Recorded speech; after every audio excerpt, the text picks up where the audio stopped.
So you have already created your Turnitin account and you've enrolled in your class, but now you need to submit a paper. So what you need to do is you need to click on the class that you're going to submit your paper in and choose the assignment that you need to submit to. You can see here I can't submit to this because this is faded out. I'm going to submit to the assignment that I'm allowed to submit to. You're going to click submit and you have to name your paper. And then you can also choose a few different ways how you want to grab your paper and submit it to Turnitin. Before you do that, make sure that this says single file upload. If it says cut and paste, you can also do it that way, but I find that the single file upload is easier. I'm going to go to my Google Drive and find my paper. I'm going to take that paper and I'm going to select it and upload it to Turnitin. Turnitin is going to generate a preview of my paper and ask me to confirm my submission to Turnitin. And after you do that, you're going to return to your assignment list. Now right now you can see that Turnitin is processing my paper. So sometimes processing times might take a couple of minutes depending on the size of the paper that you're submitting.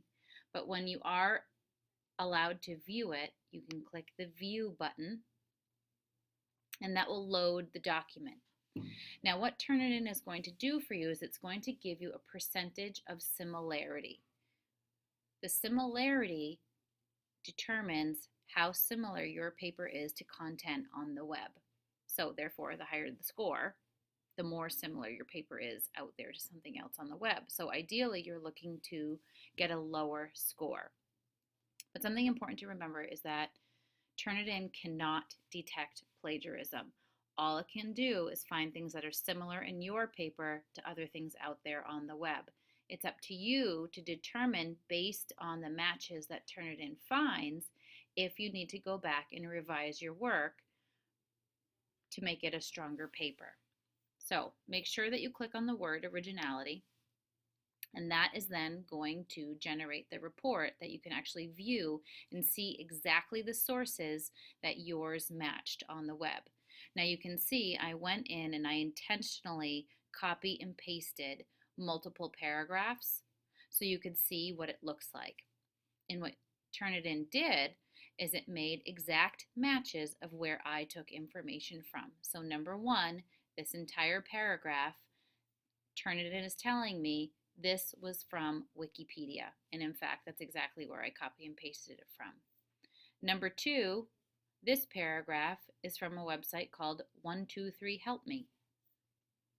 So if you click on the match,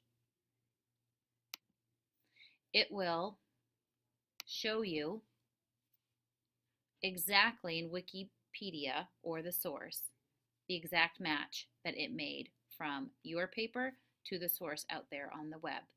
If in fact you need to go back and revise your work, you have to do that in your original paper. You cannot revise your work on Turnitin.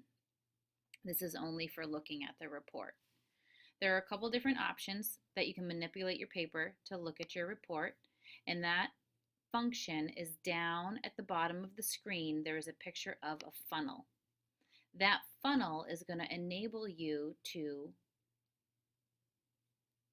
exclude quotations, exclude a bibliography, and that may or may not change the results of your Turnitin report and lower the percentage. And you can see when I excluded those, I now have a 91% similarity, but things that were in quotations, you can see right here, and cited have now been removed. This quote, however, is still all from Wikipedia. It is not my own original work, and I would have to go back and revise it.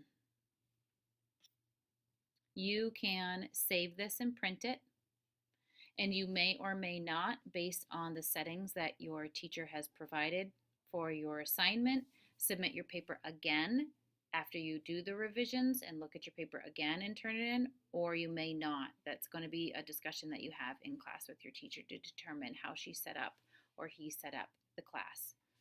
If you have any questions, please see Mrs. Gilchrist in the library, and I'd be happy to help you with Turnitin.